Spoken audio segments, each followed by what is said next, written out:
Sometimes it's useful for an Alexa skill to remember previous conversations with the user, either to avoid asking for the same data again or to be able to recall some information later when the user asks for it.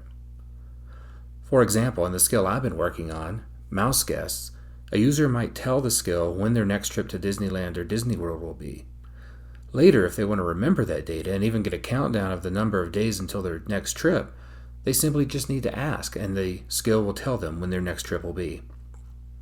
One way to achieve this is to have the skill interact with some background API that stores the information in a database. But for simple cases, it's often easier to use an Alexa feature called persistent attributes. Persistent attributes can be used to remember information across multiple sessions. Persistent attributes work by storing the information in an AWS DynamoDB table, and then when the information is needed again, fetching it out of the same table. You don't need to know much about DynamoDB to be able to use persistent attributes, though. The Alexa SDK has built-in support for saving and fetching persistent attributes in and from DynamoDB. In this video, I'm going to recreate a small portion of the Mouse Guest skill in a demo skill called Next Trip. This demo skill will use persistent attributes to remember when a user's next trip will be and recall it upon request. Let's get started. Alright, to demonstrate how to use persistent attributes in an Alexa skill, I'm going to recreate a small portion of the Mouse Guest skill, specifically the part where the skill will remember when I'm planning my next trip to Disneyland or Disney World, and the part where it replays when that trip will be. What you see here on the screen is the definition of the next trip intent in the interaction model. It has two slots. One is of type Amazon.date, that is the when slot that describes when we're going, and another that is called where, that is using a custom type called Disney Resort to say which one we're going to, Disneyland or Disney World. Now as I scroll down, you'll see the resort type is defined as either being Disneyland or Disney World, and I use a few aliases, a few synonyms for those just so I can use different wording, so I can say my next trip to Anaheim is, or my next trip to the East Coast is, or what have you.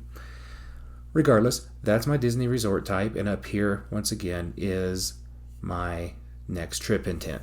So I can say to this intent, my next trip to Disneyland starts on October 1st, or I could say something like I'm going to Disney World on September 7th, or we're visiting Disneyland next December, or you can say, whatever, appropriate mix of those terms or those phrases you want to use.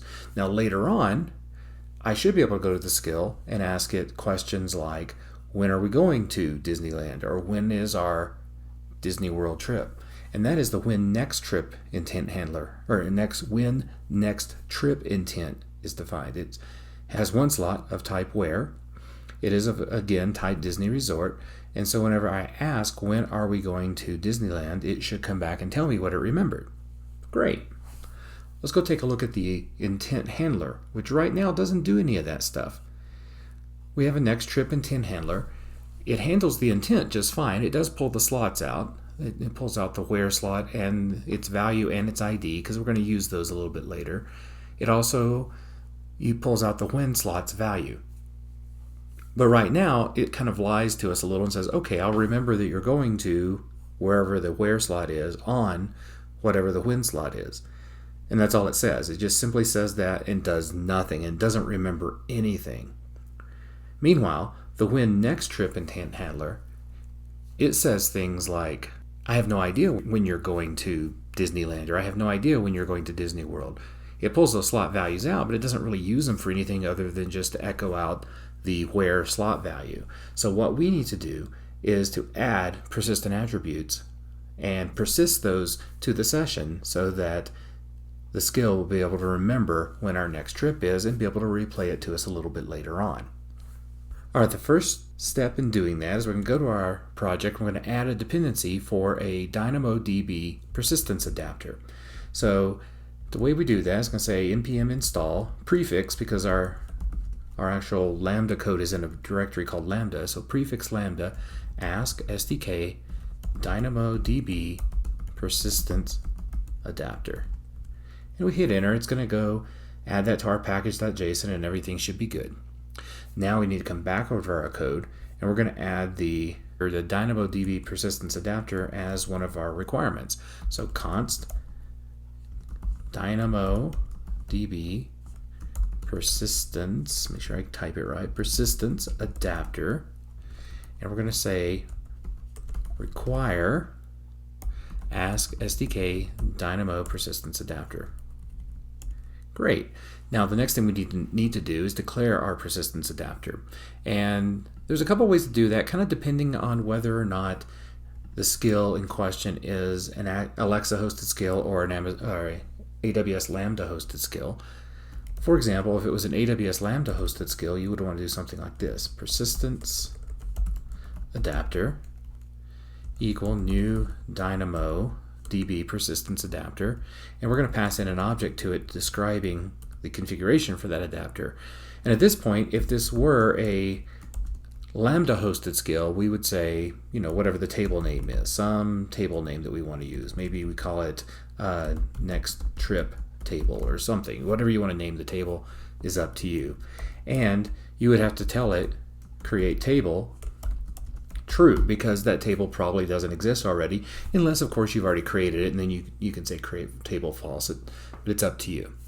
However, we are not going to be working with a Lambda hosted skill. In this case, we're going to be using an Alexa hosted skill, and in the case of Alexa hosted skill, that table is defined for you. We need to know what the table name is, so to get that, we're going to say process.env. That's going to get the environment for our Alexa hosted skill, and then we just say DynamoDB persistence table name. And then we don't need to create it, so we'll set that to false. But there's one other thing we do need to do.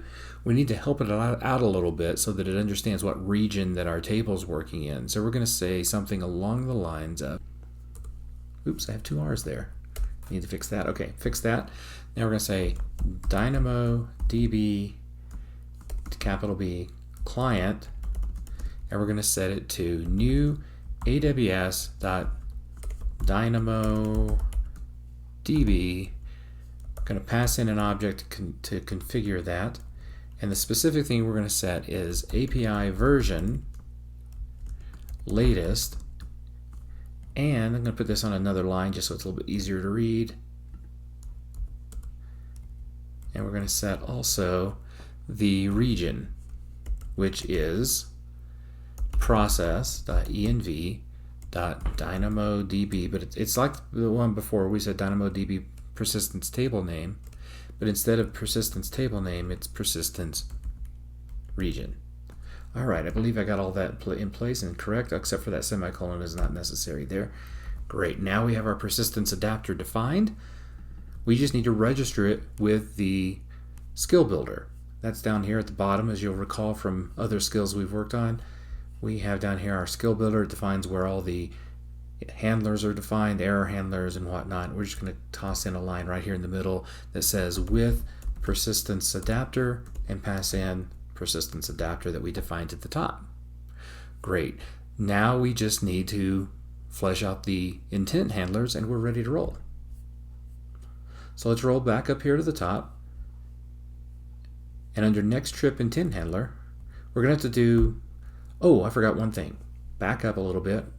We are referencing AWS DynamoDB, so in order to use that, we are going to need to require that because the AWS module hasn't been required, so we're going to have to say AWS. We're going to require AWS SDK. Great. Now that problem's fixed. Now we can get back to our intent handlers, and down here we're going to say something along the lines of this. I'm going to say const next trip record, and we're going to set it to an empty object to begin with, but we're going to fill it in next. We're going to say next trip record, and we're going to set it to next $where slot ID and trip. So basically the slot ID is going to be all capitals Disneyland if we specify Disneyland, or it's going to be all capitals Disney World, if we say Disney World, I believe that's how it's defined. But we're just plopping it in here. We're going to say next, whatever resort we're at, trip is going to be at when, whatever the when slot value is. Great. We've just set it. Now we can say handler input dot attribute manager, attributes manager dot save, oops, I got ahead of myself, set persistent, keep hoping that code completion will help me with that, but it does not. Set persistent attributes, next trip record. So we're going to set it, but that alone doesn't really get the job done. We also have to actually save it. That just sets it. It doesn't save anything yet. We're going to say handler input dot attributes manager one more time dot save persistent attributes. Now that's what we need to call, but the thing about it is that save persistent attributes is an asynchronous method. So in order for this to work, we're going to have to say await. We don't really care what the response will be, but we do need to wait on it to make sure it gets called. And if we're going to call await, we need to make this an async method itself. All right, I think we're done with the next trip intent handler. Let's roll down here to the when next trip intent handler, and we're going to fill that in as well. So I'm going to say, okay, well, first off, so we're going to go ahead and make this async because we're going to need it that way anyways, so might as well just get that done. And then we're going to say, okay, we're going to go fetch the attributes. We're going to call them just attributes. We're going to fetch those out of handler input dot attributes manager dot get persistent attributes. Just quite the opposite of set persistent attributes. Now that we have the attributes, we're going to check to see if it's actually there. If what we're looking for is actually there, we're going to say, okay, if attributes.hasOwnProperty, and we're going to check again for kind of that same pattern we had before. So next, where slot ID trip. So if in fact we have a property that has the where the next and then whatever the resort name is, trip is, then we're going to say, okay, const when, we're going to pull that out of there, attributes, again, the same pattern, next, where slot ID, we're going to pull that out of there, oh yeah, trip, going to put that in there, pull that out of there, and then we're going to say, okay, return handler input dot response builder, and we're going to speak, and we're going to say your next trip to, and this is where we're going to use the slot value, where slot value starts on when. Oh yeah, one other thing, we actually have to say get response because that builds the actual response. Perfect. Now that's what happens if we find it. If we don't find it, then we're going to still say what we said before. I have no idea when you're going to Disneyland or Disney World. Okay? Same as before. All right, I think all the parts are in place. I'm going to commit this. Let's say get add, get commit, add persistence of where, when info. We're going to push it. And after a few moments, this is going to be picked up by the CI system. It's going to be deployed and we'll be ready to test it. Now that's going to take a moment, so I'm going to do some post editing so we don't have to wait for it when you're watching the video. All right, the skill should be deployed by now and it should be ready for us to try it out. I'm going to pull over the developer console. We're going to use the test tab in the developer console to test this out. And turn up the volume so make sure you can hear it. And I'm going to say tell next trip, that's the interaction, or sorry, that's the invocation name I gave to this skill.